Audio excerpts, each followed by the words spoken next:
It's Laura Eubanks of Design for Serenity with your succulent tip of the day and day 4 in Temecula. And this area here, yesterday we had just staged boulders and the soil hadn't really been manipulated. This was kind of a last minute add-on. It wasn't part of the original job. The original job was just the area where you see the chamois beige right now.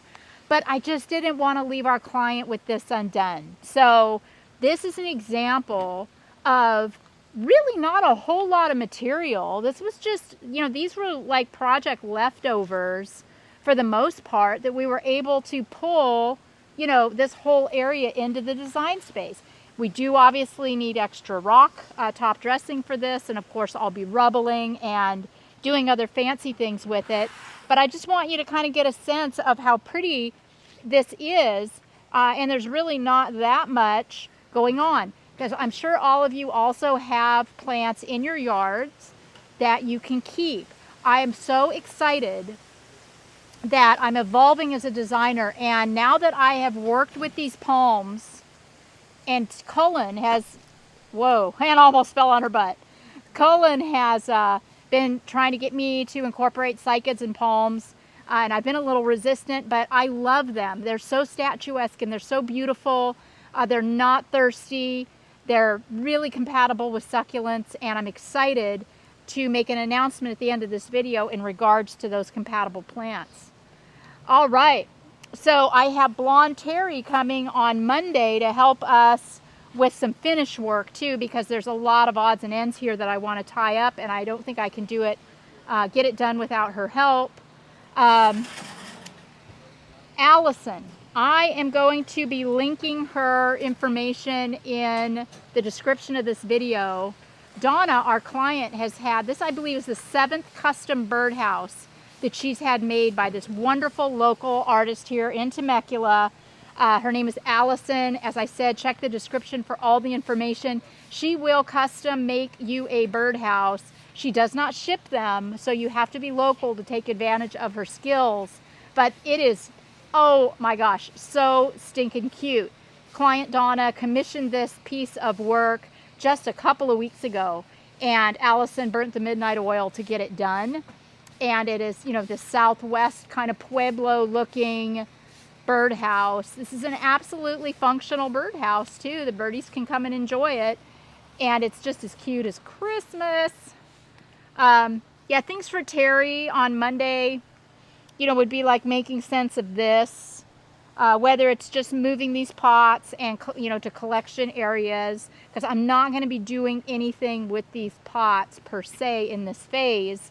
I have been pulling plants out to move into my design space, but I don't want to just leave them here hodgepodge. So we'll get those all organized. Same with this one. Took a lot of stuff out of that one. Want to pick up some of the chamois beige? Oh yeah, and this, so this top dressing is a 3/8. It's called chamois beige, and it's a favorite of mine. It's not always available though, so it's tricky to get. And what I love about this is it isn't as bright as Cali Gold for starters. It's more muted, and the extra top dressings that I use, like the burgundy lava, the honey quartz, the jasper purple, the black, the Talavera, I mean, it just pops off of this rock. So chamois beige, 3/8 for the win on this job. Okay. Then moving on down, Greg is in the process right now of stringing lights.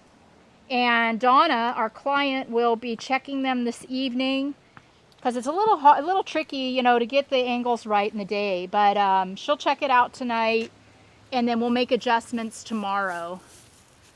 But the idea is to create, some beautiful ambient lighting all through here. Here is the kitchen window that we keep talking about. Donna's son-in-law is a contractor, and he is going to blow this window out and make it much, much bigger, so she can really enjoy this installation so much more. So this is, my installations are 3-dimensional.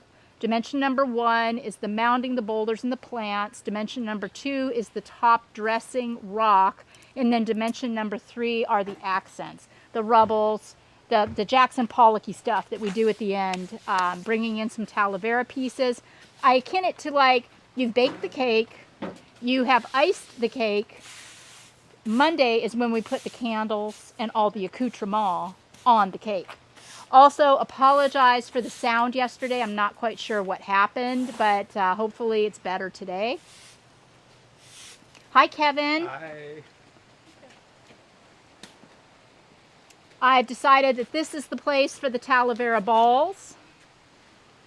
And I'll, as I said, be bringing in more Talavera on Monday into the installation itself.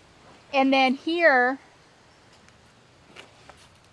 Donna had a lot going on under here that wasn't really working out so well. So I've been working on a tapestry here, utilizing a lot of the plants that she already had. And now I'm in the process of winding it up. And this is actually, she's got these cement stacking bricks going all the way around. So this was actually a planting bed, but I'm just going to take and throw top dressing over this and open this space up. I don't want to break that up. I also staged a little eaves needle crest in that Talavera pot. I'm really, really happy with that combo. Obviously, we haven't top dressed it yet. Just for funsies, maybe I'll bring in some fiberglass on Monday, because nothing screams fun like fiberglass. Okay, and so that's pretty much where we're at here. Donna is so happy that she has gone ahead and signed off on phase 2, which we will be doing the last week in October. And phase 2 is going to be her front yard up to a point. So I'll share with you what the plan is. This is another carved tree stump. What is this? Is this a lion? I think it's a bear. A bear? It's a skinny bear, Hannah.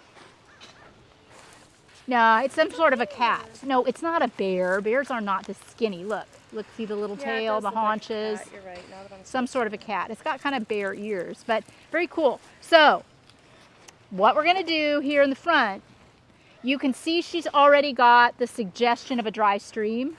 Well, we're going to blow that out, and we're going to do a design for Serenity dry stream to end all dry streams down this naturally flowing topography of the front yard. We're going to keep the mully grasses. We're going to obviously keep the Bacarnia. We're going to keep the sagos. We're going to keep that purple Mexican sage over here, this beautiful creature. This is West. So she staged these really cool Adirondack chairs to appreciate the sunset. I'm going to pull some brown ones in from the back and switch them out. I don't really love the white. And I'm not sure if they're going to stay there or not. We'll see. She's also got these 3 fantastic urns back here that I'm going to work into this installation. The rest of this landscape, this stays. This acacia, it's just, okay, it's just the right plant in the wrong place.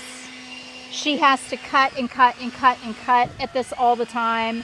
It's just not sustainable. This is also prime real estate for our dry stream. So that's going, the jasmine's going, the palms are staying, the agapanthus is going, and the jasmine back here is going, and then these pittosporum, I think, bobbly space pods are also going, sago staying.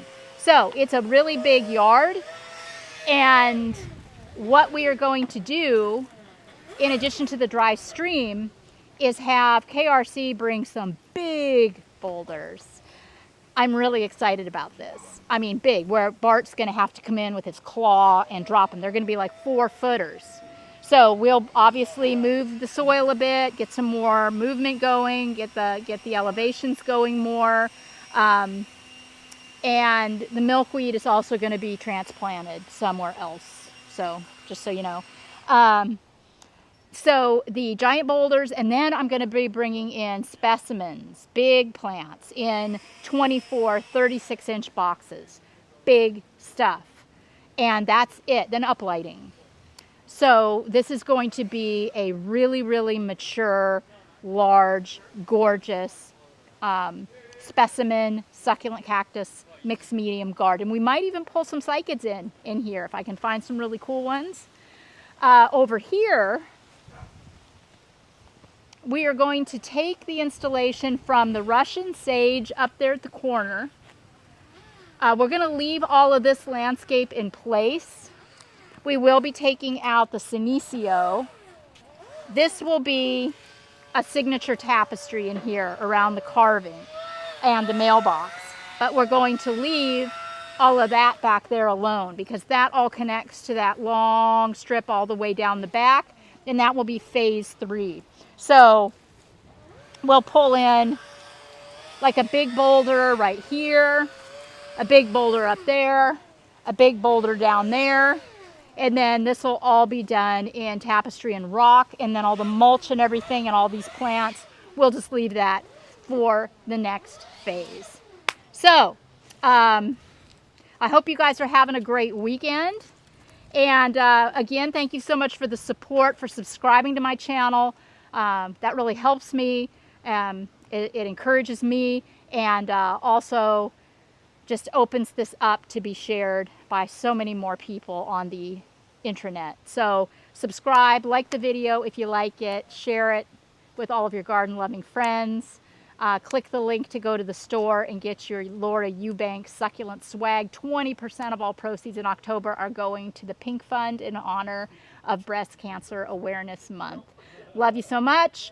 Peace out. Have a great day, and we'll catch you tomorrow. Bye.